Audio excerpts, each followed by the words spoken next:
दोस्तों कैसे हैं आप सभी? उम्मीद करता हूँ बहुत अच्छे होंगे। दोस्तों आज हम चर्चा करने वाले हैं यूजीसी नेट पेपर 1 का जो इम्पॉर्टेंट टॉपिक है और जो पहला ही टॉपिक है टीचिंग एप्टीट्यूड, उसको हम कैसे कवर कर सकते हैं। एक ही दिन के अंदर आप उसको है कवर कर सकते हैं। यकीन मानिए दोस्तों, अगर आप जिस तरीके से मैं आपको बताने वाला हूँ कैसे पढ़ना है आपको टीचिंग एप्टीट्यूड की यूनिट को, तो आप उस तरीके से एक ही दिन में पूरी की पूरी यूनिट ख़त्म कर सकते हैं और उसमें से आने वाले 5 में से 5 सवालों को आप सही उत्तर दे सकते हैं। तो दोस्तों अगर आप चैनल पर पहली बार आए हैं तो आप चैनल को सब्सक्राइब कर लीजिए, बेल आइकन प्रेस कर लीजिए ताकि आने वाली वीडियोस की नोटिफिकेशन आप तक पहुंच सके। ऐसे ही इन्फॉर्मेटिव वीडियोस हम अपने चैनल पर डालते रहते हैं। तो चलिए दोस्तों शुरू करते हैं वीडियो को। तो यूजीसी नेट पेपर 1 का जो पहला ही यूनिट है हमारा टीचिंग एप्टीट्यूड का। टीचिंग एप्टीट्यूड दोस्तों देखने में बहुत छोटा सा टॉपिक लगता है, यूनिट लगता है, लेकिन जब इसको हम देखते हैं एग्ज़ाम के अंदर जो क्वेश्चंस इसके डिज़ाइन किए जाते हैं वो कुछ अलग अलग तरीके से होते हैं। बेसिकली होता क्या है, जो एग्जामिनर होता है वो आपका टेस्ट लेता है कि आपने अपने जो यूनिट को किस तरीके से पढ़ा है, आपने कितना डेप्थ से और किस तरीके से आपने उसको समझने की कोशिश की है। तो ये सारा खेल है इसमें दोस्तों टीचिंग एप्टीट्यूड में, आपकी सोच का, समझ का और आपकी अंडरस्टैंडिंग का, आपका जो रिफ्लेक्शन लेवल है वो इसमें देखा जाता है। आप किस तरीके से जो है रीज़न दे सकते हैं, तर्क लगा सकते हैं, तो वो इसमें देखा जाता है। तो जानते हैं दोस्तों टीचिंग एप्टीट्यूड के अंदर हमें कैसे कवर करना है।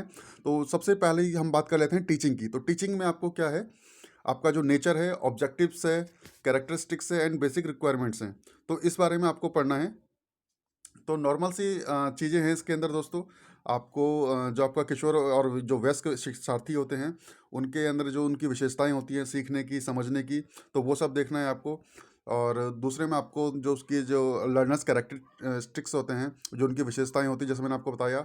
और उसके बाद जो फैक्टर अफेक्टिंग टीचिंग, फैक्टर्स जो टीचिंग को अफेक्ट करते हैं, जैसे आपका लर्नर हो गया और एक टीचर हो गया। तो टीचर किस तरीके से टीचिंग को अफेक्ट करता है और लर्नर किस तरीके से टीचिंग को अफेक्ट करता है, तो वो आपको किताबों में ढूंढने की ज़रूरत नहीं है। वो आपको एक अपनी सोच से, समझ से जो है आप तर्क लगा के भी इसको उत्तर कर सकते हैं, इसका आंसर दे सकते हैं। नॉर्मली जो होता है लाइफ के अंदर, क्लास के अंदर, स्टूडेंट लाइफ के अंदर, तो उसी तरीके से आपको जो है चीज़ों को देख कर चलना है।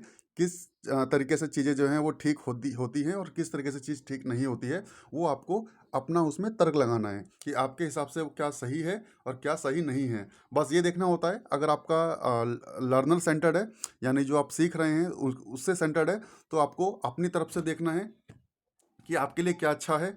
और अगर टीचर सेंटर्ड है तो आपको देखना है टीचर की तरफ से कि टीचर के लिए क्या अच्छा है। बस इतना सही एक डिफरेंस रखना है इसके अंदर। और उसके बाद आपका आ जाता है methods of teaching. Methods of teaching के अंदर दोस्तों क्या है कि आपका जो ऑनलाइन क्लासेस हैं, ऑफलाइन क्लासेस हैं, ये तो आपको अच्छी तरीके से ही पता है दोस्तों। अगर आप सबके पास मोबाइल है, सब जानते हैं। और अगर आप यूजीसी नेट परीक्षा के एग्ज़ाम देने जा रहे हैं तो आप ऑब्वियसली इतने समझदार तो होंगे ही कि ऑफलाइन क्लास और ऑनलाइन क्लासेस में क्या अंतर होता है। तो ये चीज़ें हैं बस। और टीचिंग एड्स जो है, टीचर जो है किस किस तरीके से कौन कौन से साधन यूज़ कर करके जो है स्टूडेंट को पढ़ाता है। जैसे प्रोजेक्ट हो गया, सेमिनार हो गया, वेबिनार हो गया, या फिर उनको ऑन साइट प्रैक्टिकल ट्रेनिंग दी जाती है। तो इस तरीके से जो टीचिंग एड्स यूज़ करते हैं, अपना आईसीटी का हम यूज़ करते हैं, मोबाइल का, प्रोजेक्टर का यूज़ करते हैं। तो जिससे क्या है, लर्नर सेंटर्ड जो उसको बनाया जा सके, जो शिक्षार्थी हैं उनको अच्छे तरीके से चीज़ों को समझाया जा सके। तो मेन उद्देश्य इसमें टीचिंग एड्स का यही रहता है। और उसके बाद हम आप बात कर लेते हैं जो हमारा अंतिम टॉपिक है टीचिंग एप्टीट्यूड का, वो है इवैल्यूएशन सिस्टम। 4-5 तरीके के इवैल्यूएशन सिस्टम्स हैं, वो आप उनको पढ़ लीजिए बस। आपको जो मोटा मोटा इसमें पढ़ना है, आपको इवैल्यूएशन सिस्टम्स आपको देख लेने हैं एक बार, टीचिंग एड्स आपको एक बार देख लेने हैं। और आपका जो करंट अफेयर है टीचिंग एप्टीट्यूड से, अभी पिछले 2 या 3 बार के पेपर का जो ट्रेंड देखा जाए, तो टीचिंग एप्टीट्यूड से कुछ करंट अफेयर्स के क्वेश्चंस भी लिए जा रहे हैं। तो टीचिंग एप्टीट्यूड से आपको एक तो इवैल्यूएशन सिस्टम पढ़ लेना है, टीचिंग एड्स पढ़ लेना है, और दूसरा आपको करंट अफेयर देख लेना है। बस आप इतना ही कर लीजिए, आपका जो यूनिट है पूरा एक दिन के अंदर ही पूरा ख़त्म हो जाएगा। और यदि आप इस तरीके से पढ़ लेते हैं तो आप 5 में से 5 प्रश्नों का सही उत्तर दे सकते हैं जो आपके टीचिंग एप्टीट्यूड से आने वाले हैं। तो दोस्तों आज की वीडियो में इतना ही। मिलते हैं अगली वीडियो में। आप चैनल को सब्सक्राइब कर लीजिए, बेल आइकन प्रेस कर लीजिए ताकि आने वाली वीडियोज़ की नोटिफिकेशन आप तक पहुंच सके। बहुत बहुत धन्यवाद। Thank you.